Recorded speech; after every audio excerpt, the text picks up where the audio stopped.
My inner child has not been healed yet. Not yet, it's going to take time. What's going on? Welcome back to Leeds United Career Mode, episode number 15. Welcome back, welcome back, welcome back.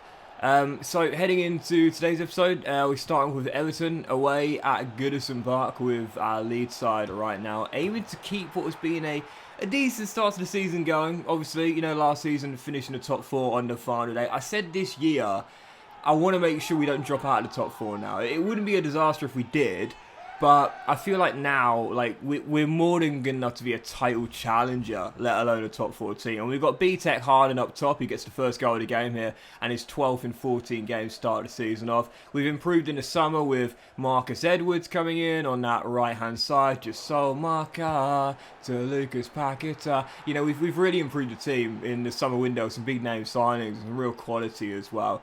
So I feel as though now, when you look at the team, we're a 5-star team now. Like, the bare minimum we should be doing is qualifying for the Champions League. Yes, of course, there's some amazing talent around us and some incredible teams around us with the traditional Big Six. And there's always like an informed team year after year as well. But really, it's disappointing if we can't cling on to a top 4 place from here on out. But I want to go for a title race this season. So if we're going to do that, well, you know the old saying, consistency is king. Starting today's episode, first game of 15 for the episode number 15. We beat Everton by 2-1. Sesko with both goals. The second one was so nice. Winning the ball back after a poor Nick Pope pass. And then Sesko lobbing it from range to give us a 2-goal lead. Mauro Icardi got one back for the Toffees. Thankfully, just a consolation goal in a 2-1 victory. By the way, there's a little bit of trivia for you guys here as well. A little bit of trivia for you. If you're watching my Football Manager save right now, you'll know that we don't have a number 15. And if you've been watching my Football Manager saves for a few years now, you'll be wondering why I've never given out the number 15. Number 15 is a retired shirt number in my FM saves. Now, if I take over a team and they've already got a number 15, like with Bournemouth, for example, Adam Smith was the number 15 when I took over, then I'll let them keep it. But once I sell them or release them or they retire, then that number 15 stays vacant for the rest of the save. Do you want to know why? Because 15 is retired in my FM saves due to a player called Jason, the alpha male. Yeah, it's the only squad number I've ever retired in saves. But yeah, I don't mind in FIFA career mode because it's a different game. But obviously in FM, in my FM career modes, my FM main saves, I'll keep 15 vacant. Like, Jason was just that impactful for me that I just won't give out that shirt number again. He's the greatest 15 in history, you know, as far as I'm concerned, because he came in as just some random guy who I had no idea who he was, and he became the star of the save. I love it when it happens, you know, you sign a player, you don't expect much out of him, and he becomes like a world star like Jason did. Oh, what a save that was. What a time to be alive. 2018, 2019. What a time to be alive. Anyway, beat Burnley by 2-1 in the in the following game. You know, like unique shirt numbers. We need more of that. Do you know what I mean? We need more of that unique shirt numbers. Like, I mean, when you think about like certain iconic numbers over the years, I feel like first through 11 you can't really just like accredit to one player. Obviously, you could say R9, you know, Ronaldo. You could say that's like his number if you will, but really, I don't know. Like, it's just, no, the numbers are first team numbers. You can't call those like one number, which is ultimately recognised with one player. As we draw that game with Club Brugge there, we'd already topped the group anyway, so we're through to the knockout stages of the Champions League, through to the last 16, and you'll see who we've been drawn against in just a moment's time. But we need like iconic squad numbers, you know what I mean? Like, this is the thing, like for basketball, for example, you know I'm a massive basketball fan, and like there are iconic numbers that you associate with one player. Even though LeBron James is my hero and my, you know, my role model in many things in life, 23 is MJ's number. That'll always be recognised as MJ's number. Everyone accepts that. You know, there's a certain number, and then obviously 2-4 is Kobe's number. Like, everyone just accepts that. Do you know what I mean? And yeah, some players will wear it afterwards, but it's just that sort of like associated with that one player. We need that in football. I feel like we need that in football. I can be a little bit anal with squad numbers, don't get me wrong. Like when Asamoah Gyan used to wear number 3, I was like, what are you doing? Like, you're a striker, you don't wear number 3. But as I've gotten a little bit older, I've become a little bit less of a stickler for that. Do you know what I mean? Like now I'm sort of like, Do you know what? In a weird way, I kind of like it. Now, don't get me wrong, there are certain exceptions. An outfield player can't wear number 1. That's just not allowed. Like, I'm sorry, that's just not allowed. I don't care how modern the game gets, it's not allowed. An outfield player can't wear number 1. I'm sorry.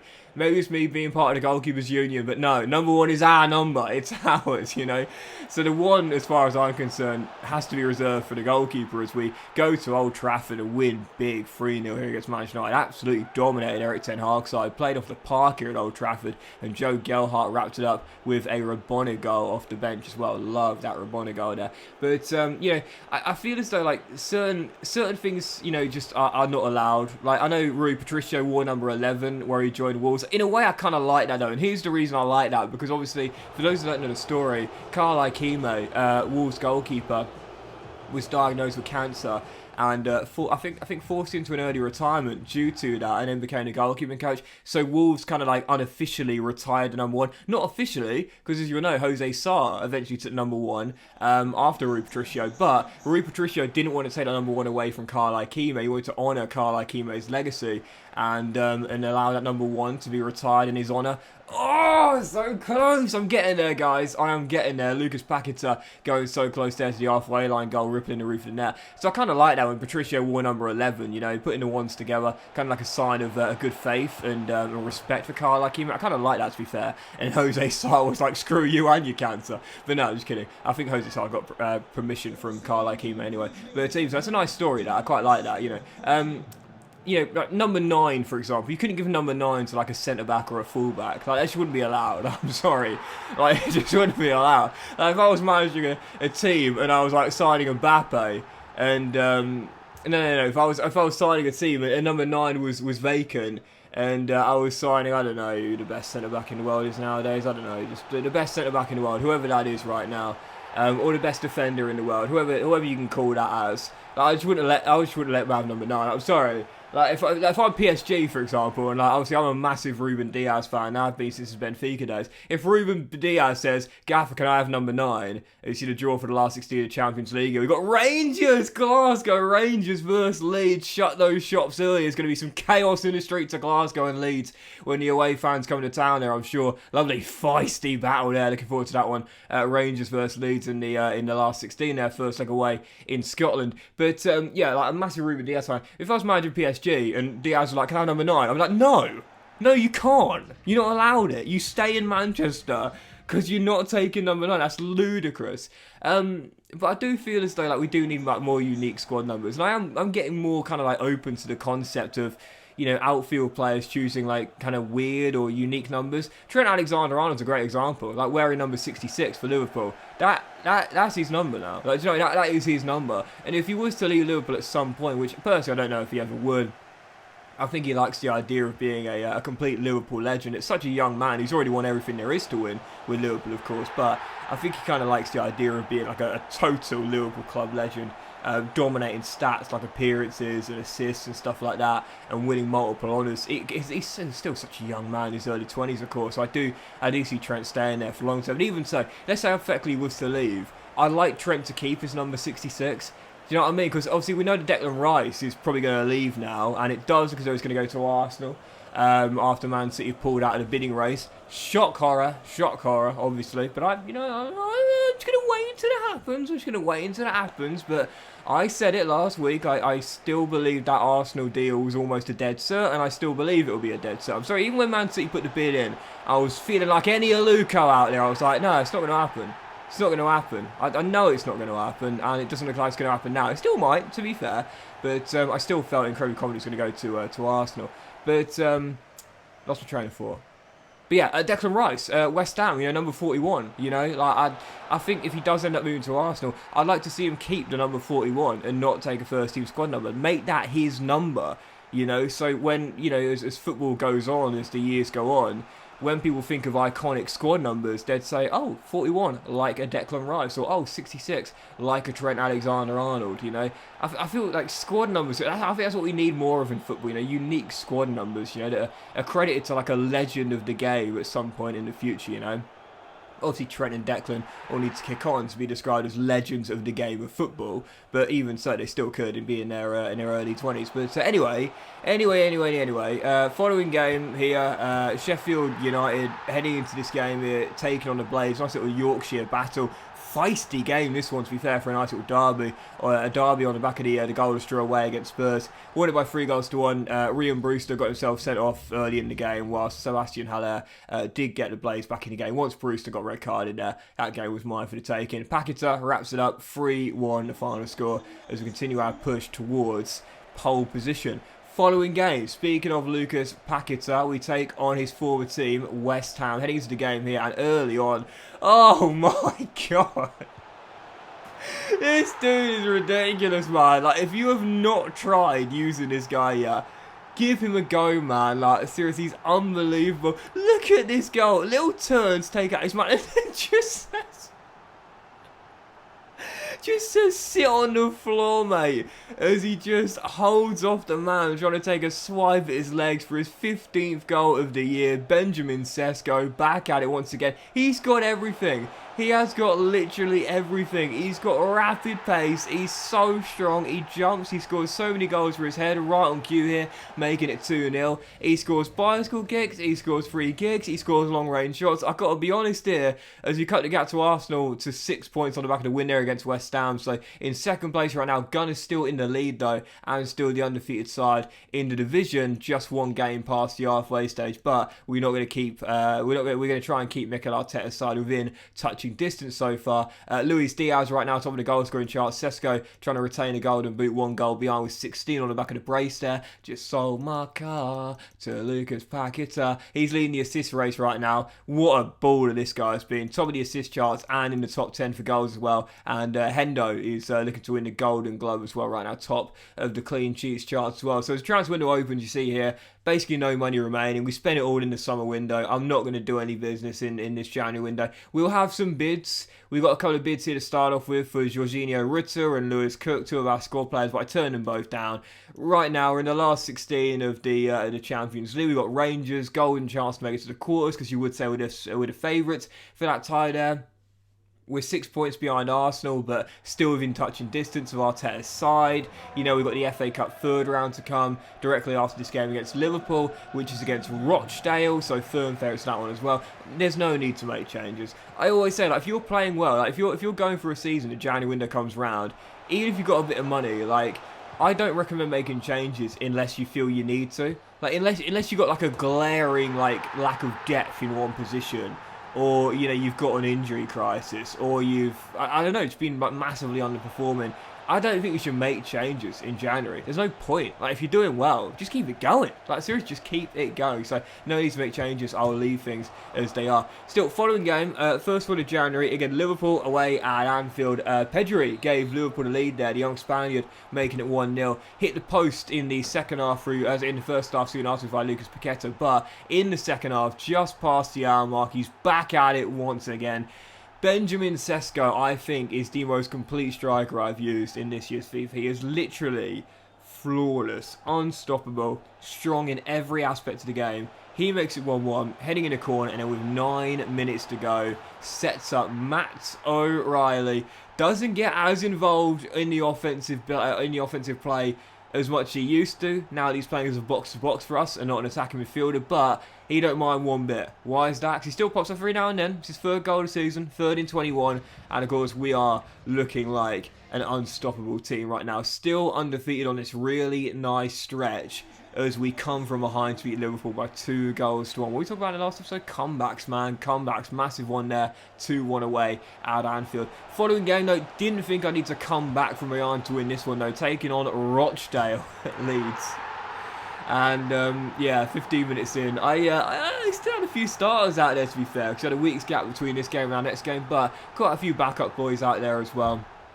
And we took the lead early. This went down as an own goal. Jorginho Rutter lobbing the goalkeeper, but couldn't be cleared off the line by Malarkey. So 1-0 Leeds. But whilst it did take me a bit of time to get going, I don't really know why, to be honest. Maybe I was playing a little bit passively. Got the 1-goal lead. Didn't feel the need to burn my players' energies out. Eventually I turned it on in the final 20 minutes. First Lucas Paquetá scoring with 16 minutes to go, bang one in from range, and then 6 minutes later Michael Olise on the turn finds Jorginho Rutter, who cuts it across to Paquetá for his second of the game. So 3-0 Leeds, and yeah, one of those games where I didn't feel the need to burn my energy out once I got that early goal. Like I said, I had some starters out there, no need to risk possible injury or fatigue. Might as well just play at a walking pace really, play at that low tempo. But in the final few minutes I just started going a little bit ham, to be honest, and eventually got myself the 4th goal as well. Nice little assist by Somerville, and Jorginho Rutter was at the heart of everything in this game, gets our 4th. So yep, final score 4-0 Leeds, and we are through to the 4th round of the FA Cup. Last year of course semi-finalists getting knocked out by Arsenal. I'd love to get to Wembley once again if we could. Perfect start, 4-0 win against Lower League Rochdale in the 3rd round, and in the 4th round we'll take on another Football League side. Yep, Reading, of course, as we know, now down to League 1, taking on the Royals away at the Medeski Stadium there, so despite being away, firm favourites that game as well. So following that, we're going to loan out Solly Perkins. We had a loan offer for him from Feyenoord. He and George Hall just came back from their loan spells. But both of those attacking midfielders, they're nowhere near at the quality of like Lucas Paquetá right now, for example. And then we've got the likes of like Lewis Cook in the reserves as well, who I like to play further forward too. So yeah, might as well loan them back out really. So Perkins, he's going to go to Feyenoord on a 1-year loan. Totally fine for me. He's a really good young prospect, Sonny Perkins, but yeah, just not going to get any game time. So in order for him to get some development, he needs to play some more. And for the following game, away in South London, taking on Crystal Palace, have you seen the news with Crystal Palace legend? Can you call him a legend? I think you got to now, haven't you? Wilfried Zaha, if not a legend, certainly an icon. Wilfried Zaha, Crystal Palace fan favourite at the very least. He and Stormzy are going to buy AFC Croydon. How cool is that? How cool is that? You'd love to see it. I don't know why football players don't do that more. Do you know what I mean? Is there a rule? There can't be a rule, because I mean they're so far down the pyramid, AFC Croydon. I think they're 9th or 10th tier. There can't be a conflict of interest there, surely. It's a player, not a club. It's not like Crystal Palace are buying Croydon. I don't know. Like, I don't know why it doesn't happen more, do you know what I mean? Because, so annoyed here as well as on Palace. Lucas Paquetá so close to a nice little scorpion kick goal there. In the end, it was blocked, but he turned in a rebound to make it 2-0. But yeah, so cool, man. Zaha and Stormzy, I think they're part of a 3-man consortium buying AFC Croydon. I'd love to see that more.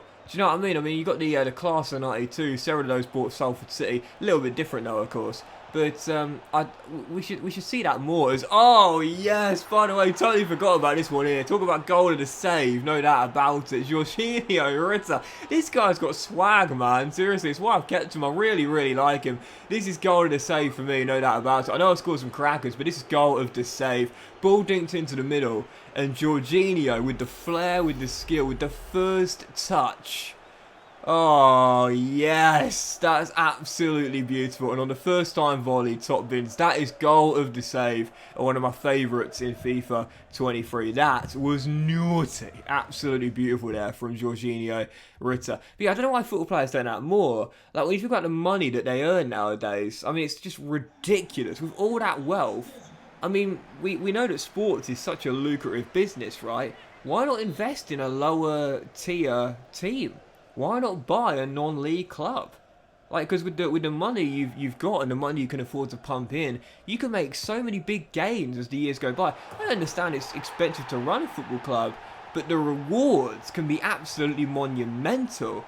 Look at Hashtag United, for example, and the journey that they've been on. You know, they are the epitome of sort of like a modern club rising through the ranks and getting a return on investment, no doubt about that, for fan exposure, but also currency too. But anyway, look at this, by the way. Following game, Brighton, Benjamin Sesko with the jump man header. You know, Doxy boy's going to be proud of that one there. The jump man header. Well, not really a theme on my player save. I only did it twice, but even so, the jump man header from Sesko there. But I love that he out-muscled, out-strengthed, out-jumped 3 players.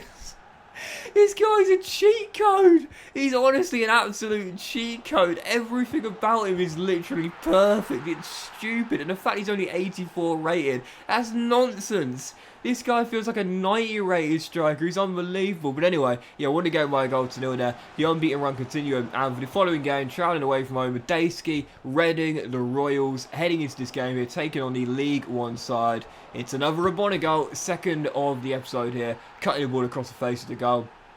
And Benjamin Sesko doubles our lead with a nice little Rabona goal. Cheeky little cut back, but we'll take it. Sesko with a Rabona goal there from 2 yards out, makes it 2-0. And at that point in the game was basically done. So yeah, 2-0 up out of the days again.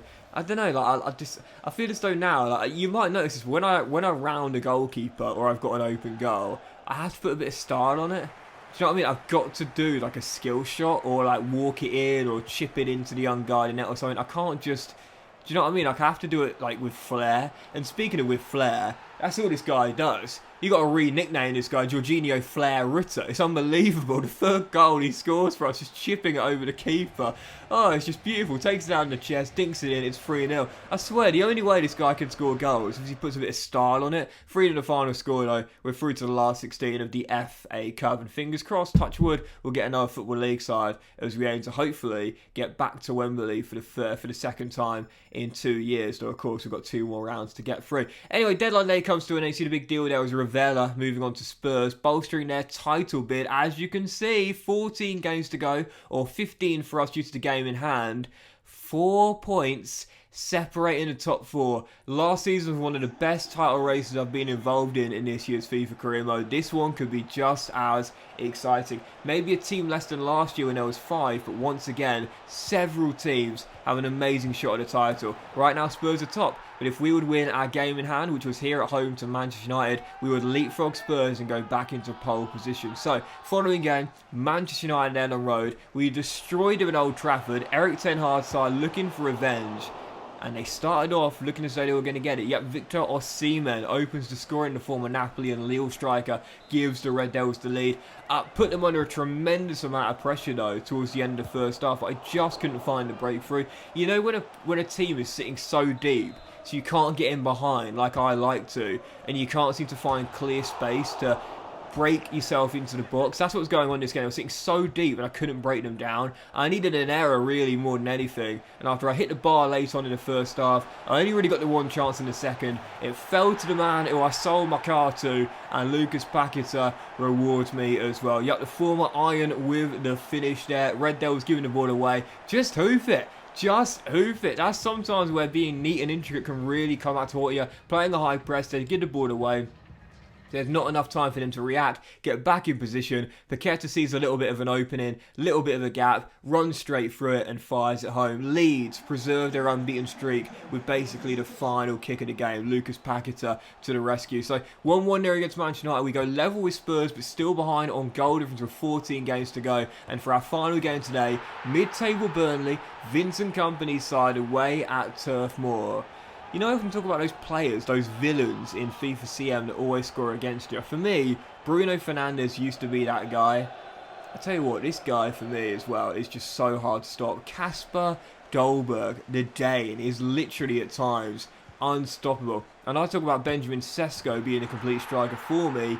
Kasper Dolberg is the complete striker against me. He scored 2 goals early in the game at Turf Moor, 25 minutes in, and we're down by a couple. Dolberg running the show, literally could not stop him, not for the first time in this save, let alone in this year playing FIFA. And in the second half, still down by 2, needed a comeback, got one late through Lucas Paqueta, but unlike the game against Manchester United, couldn't find the late leveller. Final score, Burnley 2, Leeds 1, and our long unbeaten run has finally come to an end. Yep, super long unbeaten run, but it's finally over. Burnley, Vincent Kompany side stop us, get the 3 points as we have a massive blow in the race for the title. We dropped to 3rd with 13 games to go. We're a point behind Arsenal, and Spurs and Man City also have a game in hand as well. Massive blow in the race to the title. But guys, thank you for watching. I hope you enjoyed it. If you had done, please drop a like. So you all have a fantastic day, and I'll see you for the next episode. We've got the big games. We've got the big run in the Premier League, the Challenge League last 16 tie against Rangers, and the FA Cup last 16 tie against one of the big boys. And I'll see you for it very soon.